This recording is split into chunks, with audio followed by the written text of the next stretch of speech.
Holy cow, I've got 3 lions.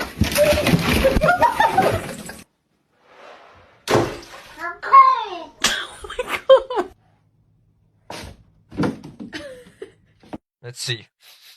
Whoa! Whoa!